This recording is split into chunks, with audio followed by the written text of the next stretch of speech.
ओम। अपना ऊंचा स्वर में एक साथे प्रणाम करके हमार साधना भंग कर देलू।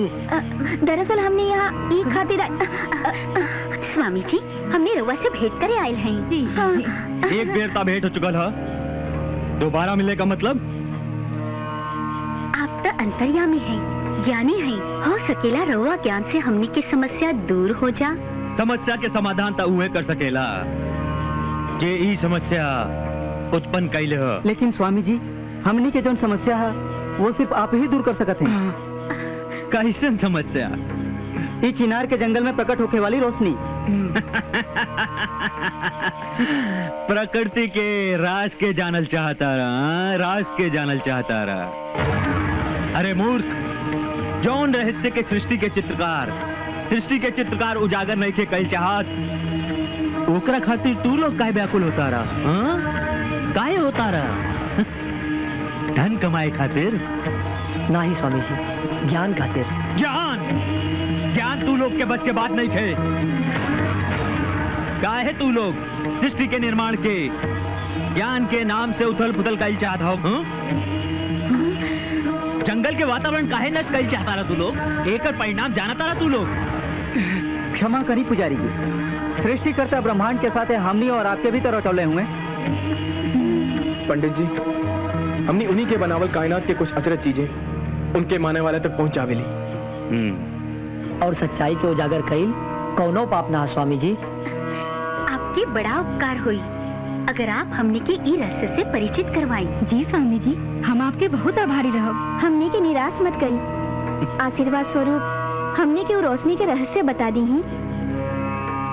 ठीक है, बस इतना ही बता सकेले हम कि वो साधारण रोशनी ना बल्कि चिनार जंगल की शान हा। यूं तो वो रोशनी कबो भी प्रकट हो जाला, लेकिन वो रात निश्चित है जौन दिन चांद आपन पूरा चमक खो बैठेला। वैभव के माई तू रो तारू? वैभव बेटा के गए आज कितना दिन हो गए, लेकिन आपने ना आइले। धीरज धरा, तू जरूर एक दिन आज ही। चुप हो जा तू। का करी, माई के ममता आज तड़पता, बिल खाता। लागता हमका बुझाता कि वैभव बेटा कोनो मुसीबत में बाड़े। अरे तो वे रोशनी हो। Let's go Sanjana. अमित, असलम, जल्दी आवा। जल्दी बैठो। अमित जल्दी करो, जल्दी। आ गई।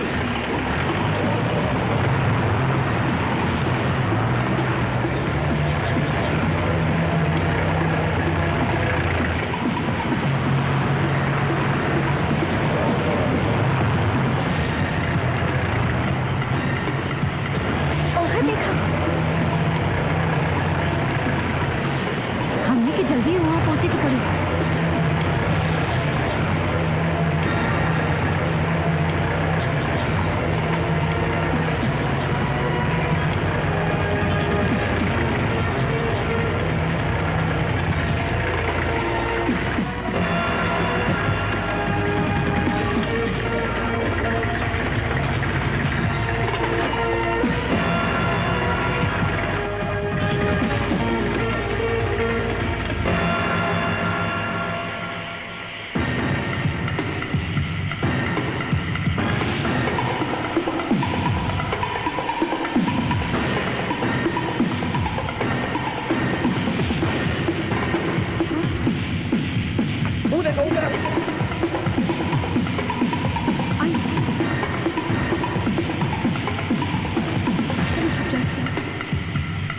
सारे न्यूज़ कवर करके भागे जाए। रुक जा, हम सातानी रुक जा राहुल, वरना गोली मार दे।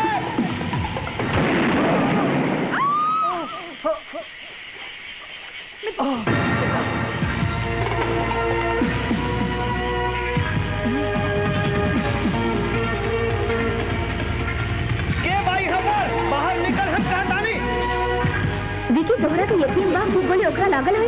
विकी का निशाना कब बोला चुकेला, बाहर निकल।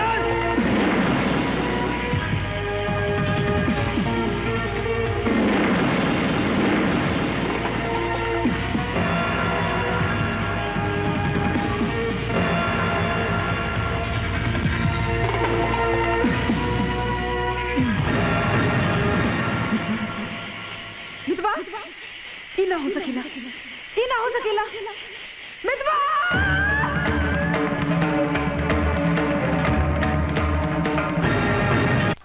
ई क्रांति चैनल वालों के जागती है कैरियर बनावे के जोश में होश खो चुकल बारे वो लोग। नहीं कौनो जोश ना हो। ऊ लोगन हमनी पर गोली ऐसे चलावले जैसे कि हमनी लोग डर जाए और हमनी सब डिस्टर्ब होकर कोनो न्यूज कवर ना कर सकी। हाँ, ताकि हमें डर के इस जंगल से भाग जाएं। अरे वो पारी में हमें से केहू के जान भी जा सकत है, केहू जख्मी भी हो सकत है ना। अरे कंपटीशन आई सरासर गुंडागर्दी है। यस, लेकिन इस बार हमनी के खामोश न रह जाई। कहे कि अगर ई बार हम लोग खामोश हो गए तो उ लोग हमनी के बुज़दिल समझी है, बुज़दिल। ई बार तो हमनी के जवाब देवे की पड़ी। जरूर नहीं, गुस्सा जल्दबाजी और जोश से हमनी भी हुए करी जो लोग कैले हुए। या हो सकता है कि वो भी रोशनी देख के वहां पर आए लोग हैं, या हो सकेला जो गोली चलौले हुई हो कोनो जंगली जानवर के भगावे खातिर हो। एनीथिंग इज पॉसिबल यार। ये सब तो तबे क्लियर हुई जब वो लोगन से सामना हो।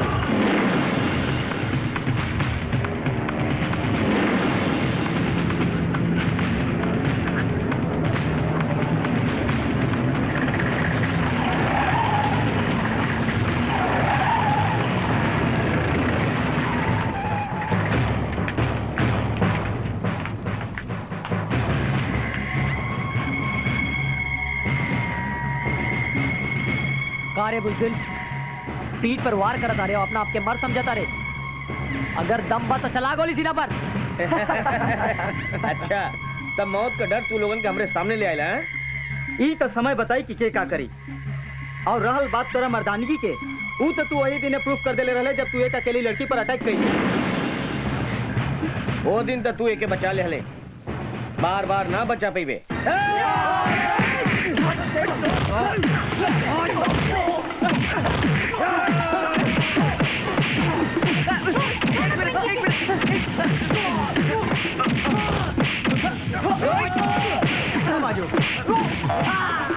बहुत बढ़िया करेंगे,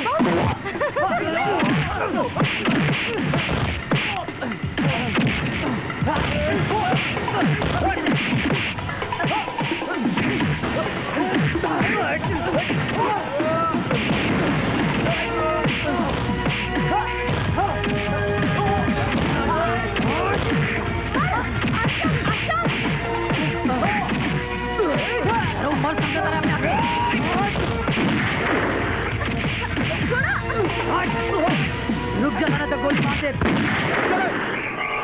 समझ दे, चले भाग। ए कम ऑन,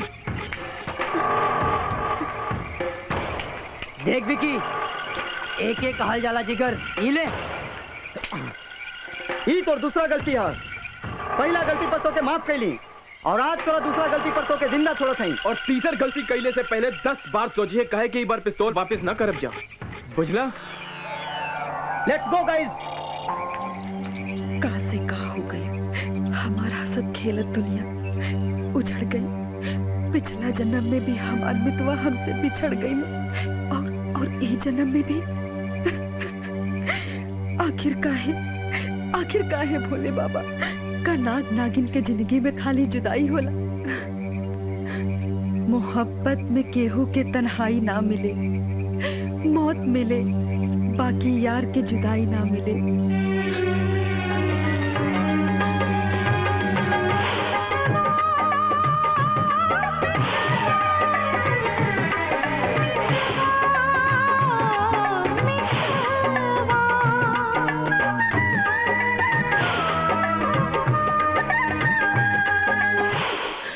कैसे का हो गई, हमार खुशी से भरल संसार उजड़ गई। भोलेनाथ हमारी जान ले ली, हम अपना मितवा के बगैर जी ना सकेली, हमारी जान ले ली।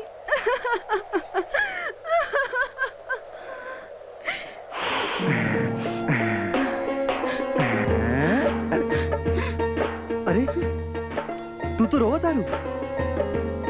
रोए के बातें करता नहीं, कुछ देर और रहुआ ना मिलती ना तो हमार प्राण निकल जाई।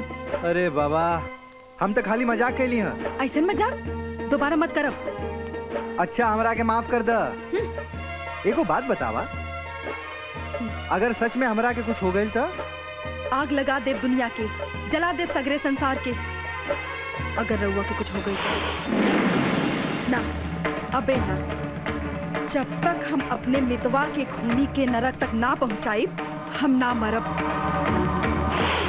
दुनिया के दिखा के रहब कि प्रकृति के साथ और जानवर के संसार में दखल अंदाजी करे वाले पापी मनुष्य के साथ का अंजाम होला। राहुल, हाँ बोला। देखा ही सबसे बढ़िया जगह बा कैमरा रखे के, और एजा से हमनी पूरा एरिया कवर कर सकेली और केहू देख भी ना सकेला। ओके, लेकिन अंजोरिया खत्म होके से पहले हम सबके बिल्कुल तैयार रहे के पड़ी, और जैसे ही अनहार होके तो कैमरा चालू कर दिया। ओके ठीक बा। विकी, वो लोग भी यहाँ चुकल बाड़े। एकरा मतलब हमने के जवन इन्फॉर्मेशन मिलल रहे वो एकदम सही रहा। लेकिन वो चूहा ही नहीं खे जानत कि शेर जंगल में आ चुकल बा। चूहन के हिम्मत तो देखा। अमित, हाँ तू कैमरा छोड़ के 1 सेकंड खातिर भी कहीं मत जाइए, ठीक है? कविता, तू कमेंट्री खातिर बिल्कुल रेडी रही है। रोशनी दिखाई देते ही तू कैमरा के आगे आके बोलबू।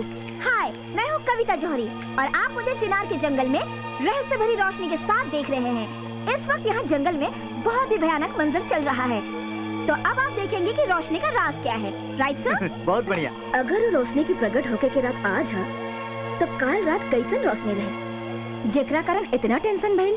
गेम रहल हमनी के मिसगाइड करे खातिर वो लोगन के एक चाल, लेकिन वो जानत नहीं खन कि हम उनका बाप हैं। ओकनी के सगरे हरकत के इन्फॉर्मेशन है हमरे पास। ओकनी के तो इहो नहीं के पता कि जे लोगन के वापस समझले ना, दरअसल वो लोग हमरे साथ हवे।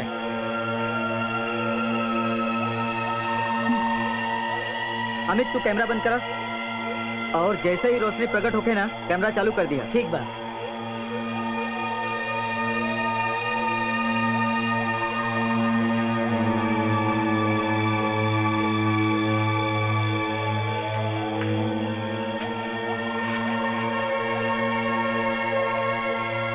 विकी, 3 बज गए यार। टाइम का होता?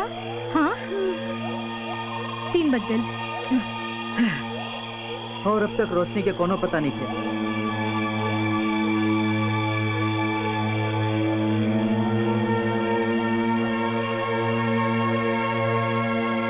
सुबह के 5:30 बज गए यार। लागत आप कुछ होके वाला नहीं। थोड़ी देर में सवेर भी हो जाए। चला पैकअप करा, पैकअप करा। लेकिन वो लोग तो अबेले डटल बाड़े, लागत नहीं के पैकअप करी है। आज रोशनी अपीयर हुई, परी लोगन की वजह से सगरो काम खराब हो गई। कोनो बात नहीं जिमी, दोसर बार देखल जाएगी। चला टोनी, हाँ, चला, कैमरा चला। लेके चला। चला जल्दी विकी, हम आवता नहीं। जल्दी आ जाइए।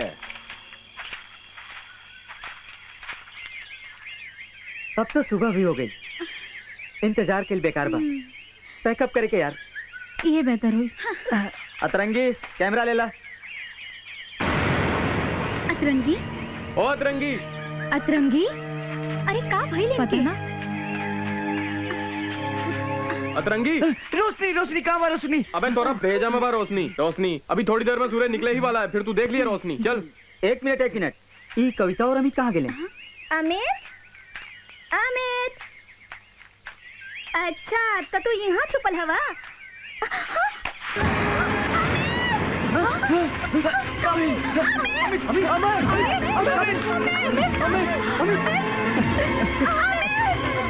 आखिरकार हमरा दोस्त के उस चैनल वाले मार ही डले। हम अपनी के चिंता ना छोड़ो, हम अपनी के चिंता ना छोड़ो।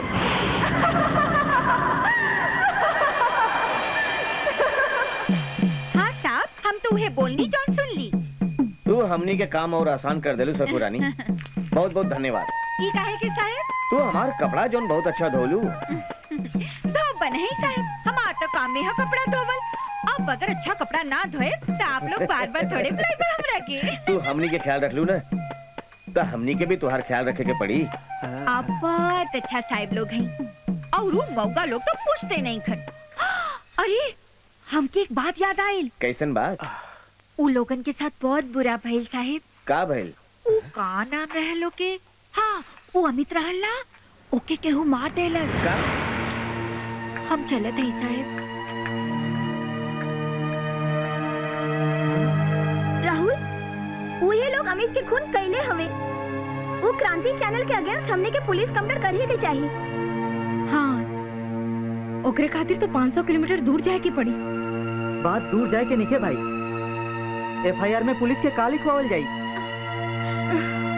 का बयान दिल जाए उनका मौत के बारे में? हाँ काहे? का तोके नहीं लागत कि अमित की मौत के पीछे क्रांति चैनल वालों के हाथ है? हमने उन पर कंप्लेंट कर सकेली, मगर का सबूत? सबूत पुलिस खुद तलाश कर ली। अमित हमनी के साथे रहले और सबसे पहले पुलिस हमनी पर शक करी। जवाब दिहल बहुत मुश्किल हो जाई और एक तरह से हम लोग लौट के भी तो ना जा सकेली। काहे कि जौन रात के हमनी के इंतजार है वो कबो भी आ सकेला। जेकरा खातिर अमित के जान गई वो रहस्य के कवर केला बगैर हमनी के चैन से ना बैठल जाई। अब ए रहस्य पर सिर्फ हमनी के हक है। अबले ऊ हमनी के जंगल से भगावल चाहत रहले, मगर अब ऊ भगी हैं। ऊ नहीं, बल्कि ये जंगल से अब उनकर लाश जाई। टोनी, यार एक ठीक करे में कम से कम 1 घंटा हो जाए। अब हमसे ना होई भैया। तू लागल रहा, हम तो जाता नहीं सोचते। ठीक है, तू चल, हम एक ठीक करके। Good night. Good night.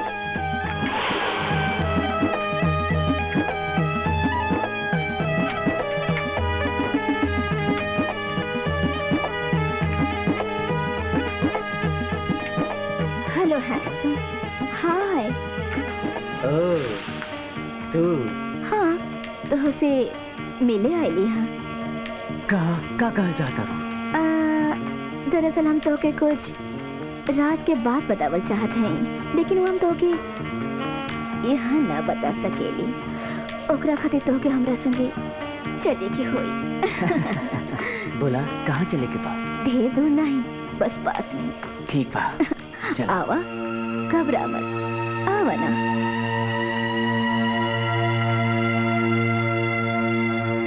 आज पता चला है कि क्रांति चैनल वाला हर न्यूज हमनी से पहले कैसे कवर कर ले।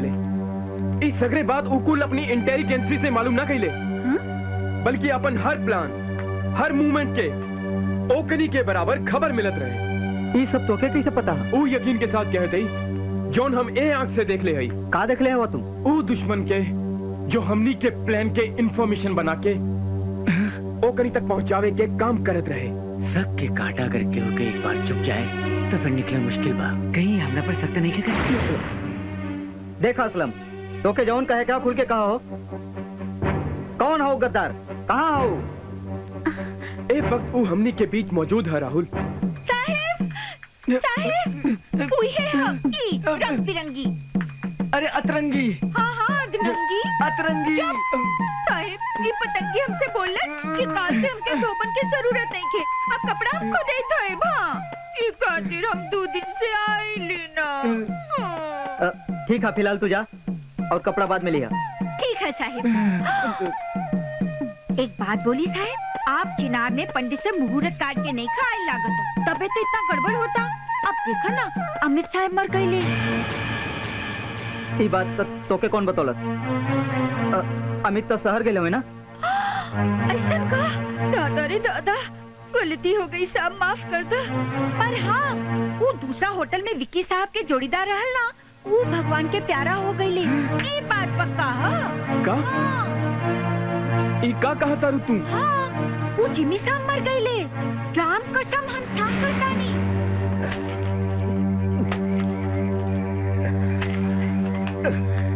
विक्की तो यहाँ, अरे ये क्या करता है? वो सबके कबर खोदत हई हम। कब? के कर? जे लोग जिमी के ई कबर तक पहुंचोले, वो लोग अबले जिंदा हवे। ओकनी के आवे और जाए के रास्ता यहीं से है। यहीं से खोद ले हई हम ही गढ़ा। अब देखिए वो पूरा टीम कैसे मौत के कुआं के मजा ले ले। वो अब फंसी है और बेमौत मरी है। कविता, तू यहाँ अकेले क्या करत हो? असलम, हम अमित के भूल ही नहीं खे मामन। ऐसा लगा था जैसे वो 24 घंटा बस हमरा साथे हवे। अब का करी? हम तोहरा दिल के दर्द समझत है और हम खुद बहुत शर्मिंदा है। अरे कितना चाहेलू तू अमित के, कितना प्यार करेलू उनसे, और हम न जाने का सोच लेली तोहरा बारे में। I'm sorry. I'm sorry.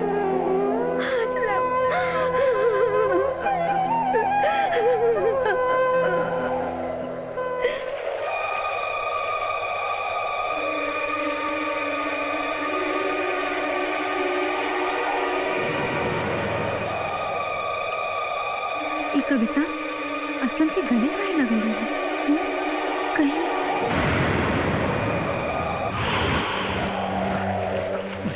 टोनी कांटा लौकत देखे ना? नहीं।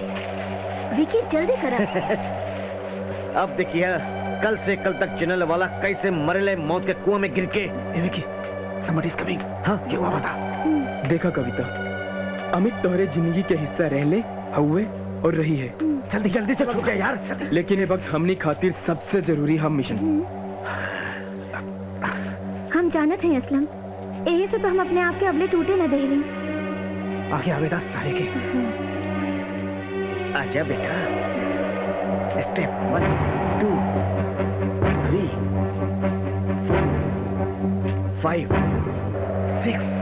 असलम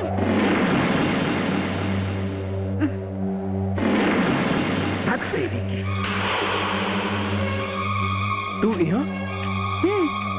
हम वही ये जाना चाहता नहीं कि दोनों जने यहाँ। अच्छा भाई तू यहाँ आ गई लू, अब तू ही ये पागल के समझावा। तू जानत हो ये अकेले जंगल में? होटल चल के बात करल जाए। अरे बच गए सारे बेवकूफ। अगली बेर ना बचे पैबा तू लोग, ना ही बचे पैबा तू लोग। तोहरा से तो बच गई हा, हमसे कौन बचाई? ई गढ़ा ई कुल के कबर बन जाई और हम दफनाई ए सब की। ये का बकवास करत आरू जेनिफर? अरे हम बकवास करत आनी? तू सबके आँखी में धूल झोंक सकेलू पर हमरे नहीं। और तू ये कैसे भूल गई कि तू जौने कंधा के अपन सहारा बनावल चाहत हो, वो कंधा अमित के ना असलम के हा। जेनी, और वो कंधा पे सर रख के तू हमसे हमार हक छीने के कोशिश कैलू हा, जो उनके हम कबो बर्दाश्त ना कर सकेली। आई एम सॉरी कविता, पर ई ना हो पाई।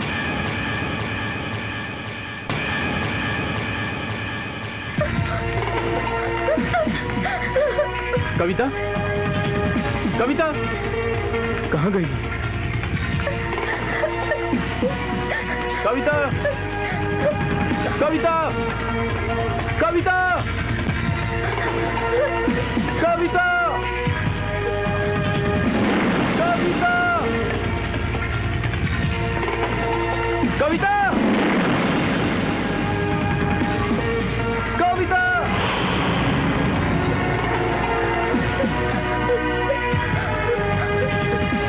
अरे कहाँ जात हो? आई एम सॉरी कवि, तू वही दोस्त हो जौन पहले रहलू, लेकिन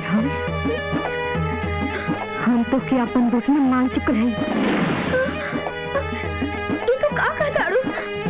हम सच कहतानी। हाँ तो वह हो ना जे चिंगारी से खेले के दावत दिलो।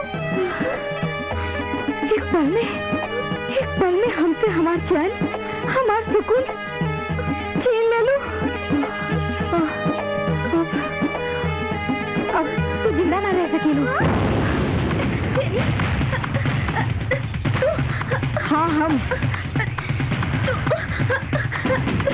तू ये का करताड़ू? तेरा मत कभी, मरे के बाद तो कि सब समझ में आ जाए, बुझलू? गुड बाय कवि, गुड बाय।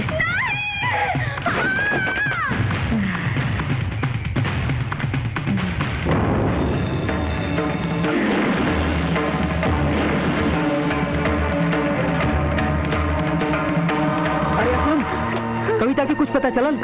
यार राहुल, हम उनके कहाँ ने ढूंढ ली यार, लेकिन उनका कुछ पता ना चलल यार। हमके लागत था कि जेनी के ऊपर बर्ताव के कारण वो हम सब के छोड़ के वापस चल गई यार। लेकिन सर कवि मैडम के सामान तो यहाँ और गाड़ी भी नहीं खी लेके गई, और सब कुछ यहाँ से इतना दूर बा सर कि पैदल भी ना जा सकल जाला। तो फिर वो गई कहाँ? पता ना। ओह माय गॉड, अब क्या हो गई? राहुल, कविता वहाँ अकेले गए रहली। कहीं ऐसा तो ना कि क्रांति चैनल वालों ने उनके अकेले देख के दबोच ले हो? नहीं, ऐसन हरगिज ना हो सकेला। और अगर गलती से भी वो लोग ऐसन वैसन गलती कैले हैं तो आज हम ओकनी के असलम तेरी की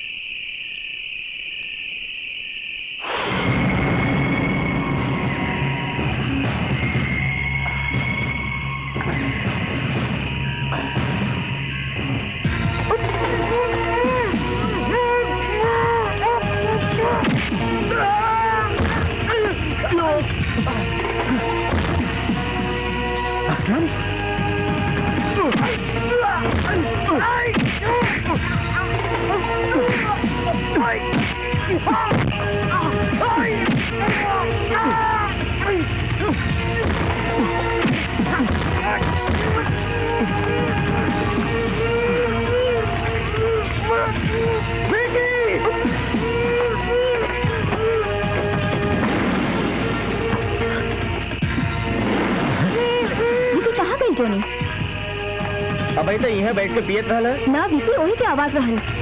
टोनी टोनी टोनी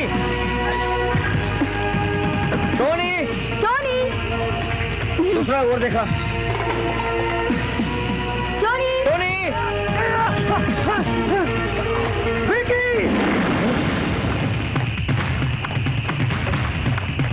विकी विकी विकी विकी उदय कस्टम उदय कस्टम विकी विकी उदय कस्टम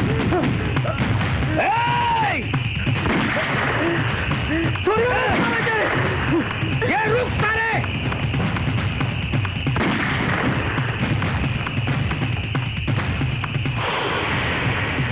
खून के बदला खून देखा तानी अब केकर बारी मौत के मुंह में जाएगी।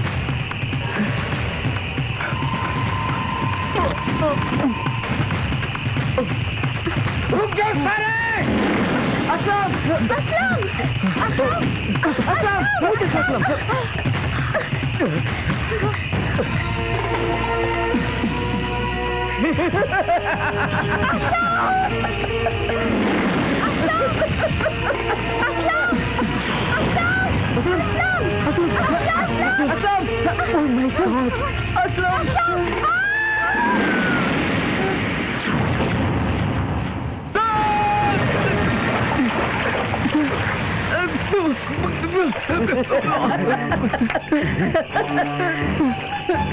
ई दल्लल तोहरा खातिर बनावल है। वो दोनों तो गईले, अब तोहार बारी है। पहले हमके बाहर निकाला। आजा आजा आजा बेटा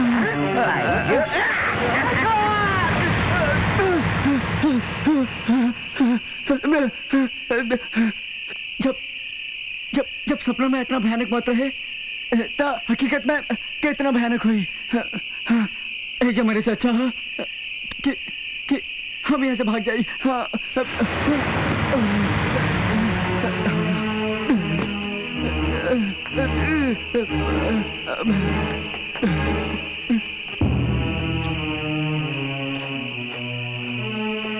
जय मन गागुन सागर जय कबिश्ती लोग जाकर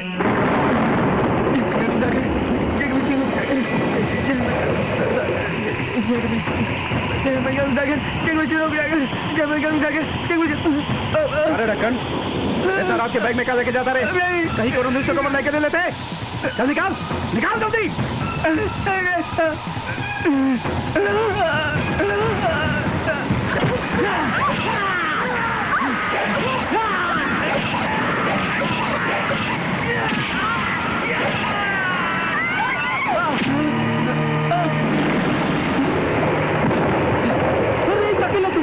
हम डेरा गए नहीं राहुल, अगर हम के ना मरती नहीं हमके मार दी।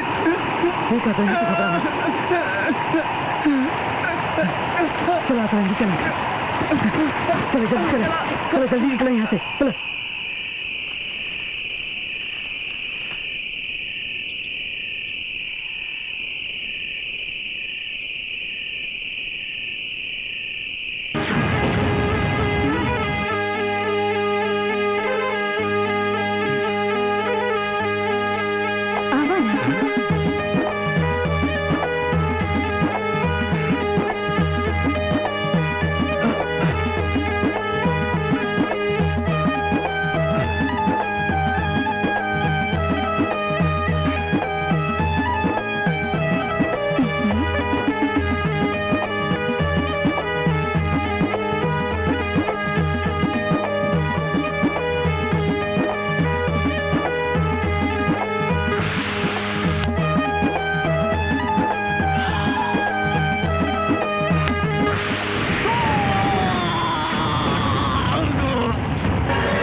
हम ओकनी पर विश्वास काहे करी?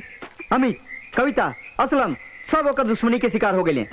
और बिल्कुल ना संजना, हम ऐसा सोच भी ना सकेली। असलम के मौत से जेनिफर अपन सुध-बुध खो चुकल है और अतरंगी ओकर तो कोनो पते नहीं खे। ऐसे में अकेले तू? हाँ अकेले हैं हम। तका मौत के डर से पीठ दिखा के भाग जाई, अपनी नजर में कायर बन जाई। का ये चाहता हूँ तू संजना? नहीं राहुल, हम तो के मौत से डरा के पीठ देखा के भागे खातिर नहीं कहत। हम तो सिर्फ ये चाहत हैं कि दुश्मनी जौन है हमेशा खातिर खत्म हो जाए। दुश्मनी वो लोग शुरू कैले हा, अब ही खत्म ना हुई।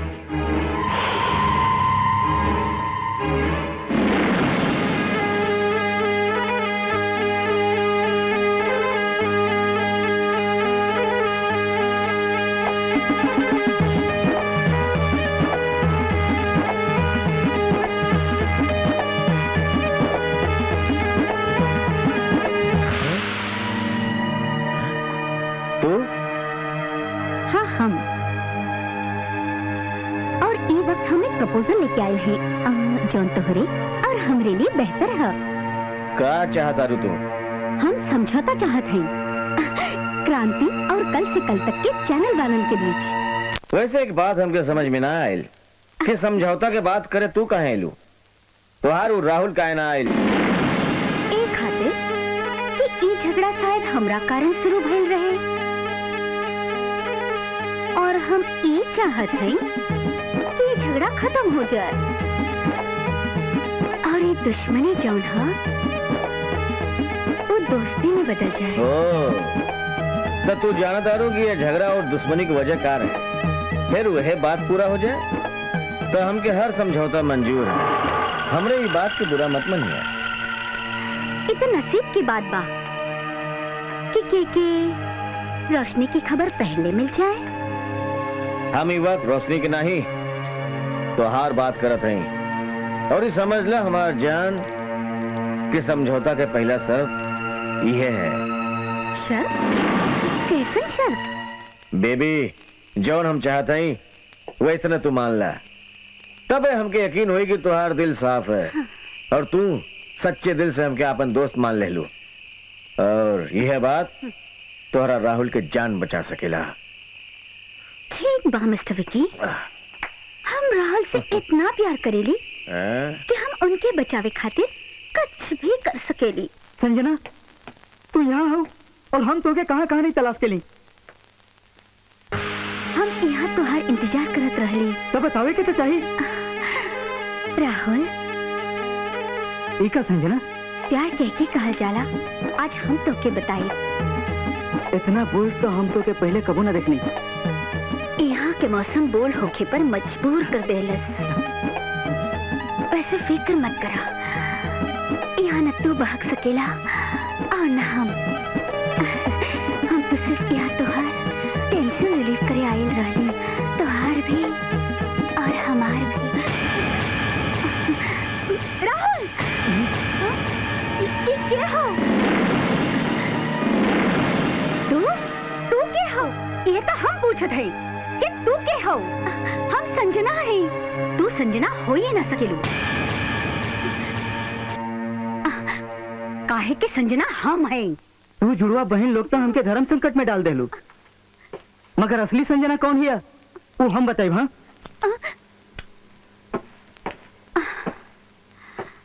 तो असली संजना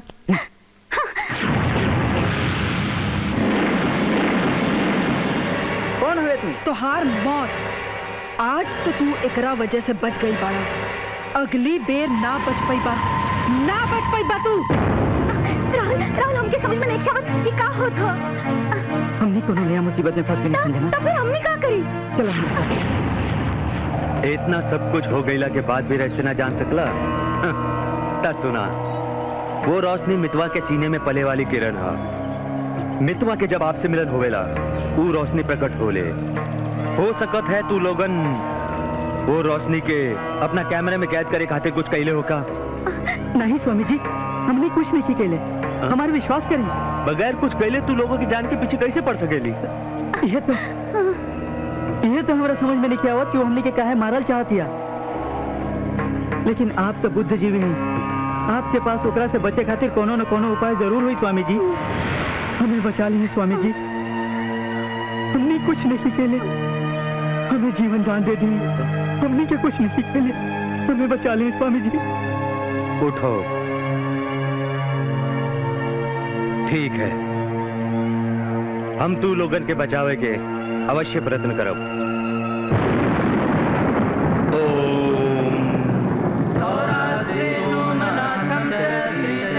मल्लिकार्जुनम उज्जैन्यां महाकालेश्वरं वैद्यनाथं च डाकिन्यां भीमशंकरं हेतुबन्धे तु रामेशं नागे दारुकावने वाराणस्यां तु विश्वेशं गौतमिकते हिमालये तु केदारं कृष्णेषु च हिमालये।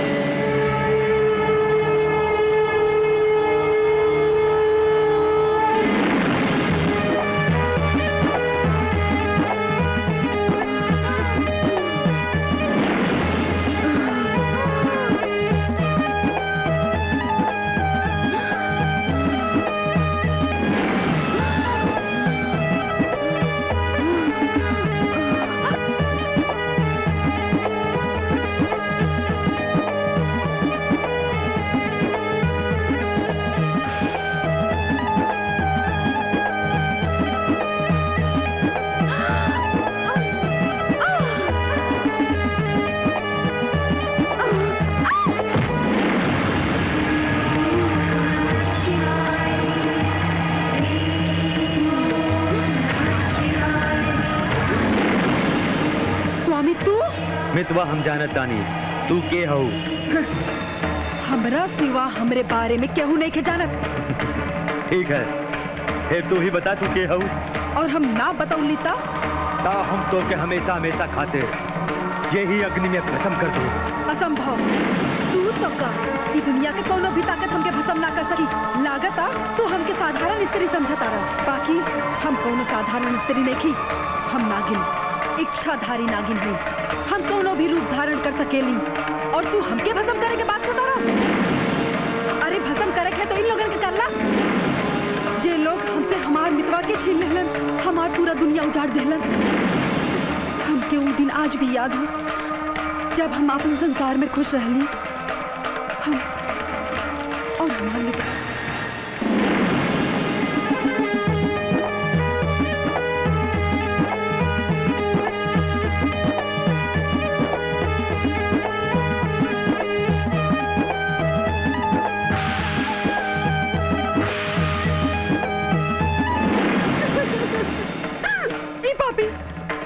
हमसे हमार मितवा के छीन ले, मार दिलन हमार मितवा के। स्वामी जी वो गोली हमने ना चलौनी, वो दूसरा चैनल वाला लोग रहले। गलती उनके और उनके सजा में हमार 3 बेगुनाह साथी मारल गए। 3 ना 5 गो। बाकी उ सगरे, बाकी अब ही तू दोनों बाकी बाड़े। एकर मतलब हम तो समझत रही कि आपस के दुश्मनी है। तू शहरी लोगन के चाल चलन हम अच्छी तरह से जानत तानी। यही से तो हम उहे चाल चलनी जौन तू शहरी लोग चलेला। हमार दुश्मन मर गइल बाड़े और केहू के हमरा पे शक भी ना भई कि ऊ सब के मौत के पीछे के कर बदला छुपल बा। नहीं तो एक के मरते हमरा पे शक आई और ई स्वामी हमके अपना घेरा में ले ले और तोहनी कुल भाग जीता। बाकी हम तोहनी लोगन के लड़ा देहनी आपस में और अपन बदला ले लहली। पर हम चैन तब पाई जब तू दोनों के भी मौत हुई। भूल मत भूल, जब ले हमरा साथ में साथ बाकी हो तू इनके कुछ न बिगाड़ सकेले। जब ले तू अग्नि चक्र में हो बाहर ना निकल सकेलू। स्वामी हम एक 2 घंटा तक अग्नि चक्र में रख सकेली, सिर्फ 2 घंटा। स्वामी ए लिए चिनार जंगल के सरहद के बाहर चल जा। सरहद के बाहर ई तो हर कुछ नहीं कर सकेली। स्वामी जी हम आपके उपकार मरते दम तक ना भुलाई। जा यहाँ से। ओम। चलाओ संजना जल्दी बैठा। हमने क्या अतरंगी और जेनिफर की ढूंढे की चाहिए। दोनों खाई रानी थे, वो दोनों तेरी मार के हुई। ई आग से उनकी केहू ना बचा पाई, तू भी नहीं।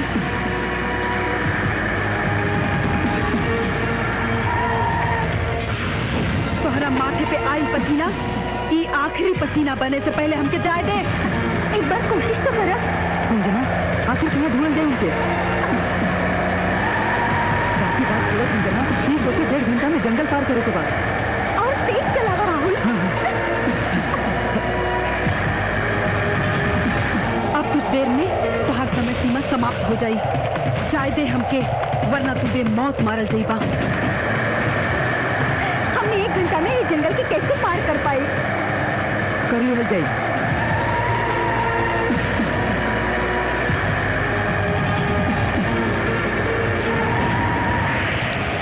ओम ह्रीं नमः शिवाय ह्रीं। ओम ह्रीं नमः शिवाय ह्रीं। ओम ह्रीं नमः शिवाय ह्रीं। ओम ह्रीं नमः शिवाय ह्रीं।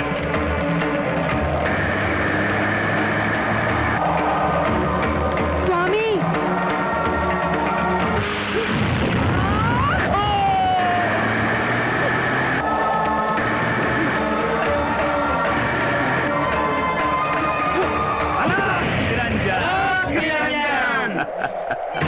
बहुत भाग दौड़ कर ले ली तू, अब तोरा आराम करे के समय आ गइल बा। पड़ले राम कुकुर के पाले, थाईलैंड पूछ पटकले साले। अभी भी जिंदा बाड़े? हाँ, हम अभी तक जिंदा बानी। तू का समझत रहले कि हम मर गइल बानी? अरे वो दिन तो हम बेहोश हो गइल रहली, यही से तू अपने नाक के साथे भाग गइले। लेकिन आज तोरा के केहू ना बचा पाई, केहू ना। हर बचल के तो अखरत है नागेश्वर। हमारा रास्ता छोड़ दे, वरना आज यमराज भी तो के हमसे ना बचा पाई है। जब तक हम आपन दुश्मन पे जान न ले ले, तब तक हम चैन से ना रह पाए। देखत पानी बहुत बेचैन लागत बाड़े से, लेकिन आज बगैर बनी ले जाए न देव हम तो हरा के। बोलो अपने नाक के। मार देले बा हमरे नाक के। ई शहरी लोग हमके हमार मितवा से जुदा कर दिलन, और अब न हमार नाग रहल और न नागमणि। झूठ बोलत बाड़े तू, झूठ बोलत बाड़े। मगर मच के आंसू बहा के नागेश्वर के बेवकूफ बनावे के कोशिश मत कर। याद रख, हम तोरा के ऐसन भयानक मौत देव कि पूरा नाग वंश कांप जाई, थर्राए उठी। हमार विश्वास कर नागेश्वर, दूगो हमार मितवा के खूनी बचकर भागत बाड़न। अगर बच गए उन लोग, तो हमरा दिल के प्रतिशोध की आग धधकत रही, और हमें तू जर के मर पे। अलग निरंजन, तू हमरा के बेवकूफ बुझताड़े। हमरा के बजावा बीन, बजावा। तोहनी की वजह से हमार दुश्मन भाग गईले, अब तोहनी कुल ना बचबा।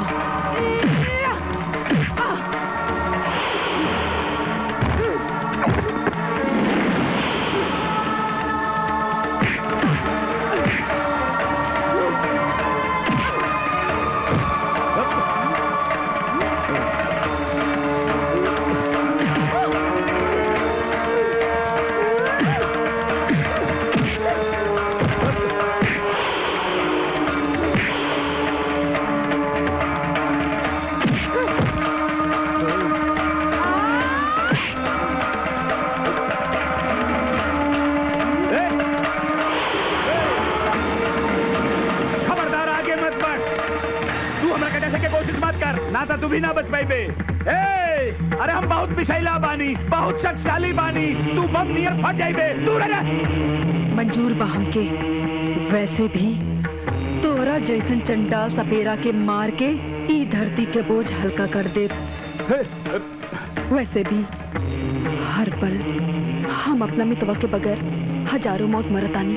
एक और सही तो के मार के कम से कम हमरा मितवा से हमार मिलन तो हो जाई।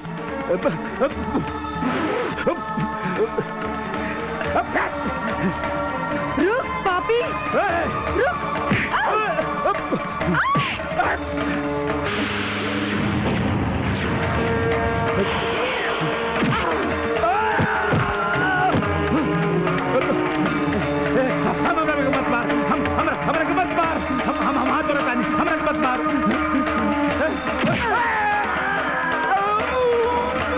अब तोर खिस्सा खत्म ना हो।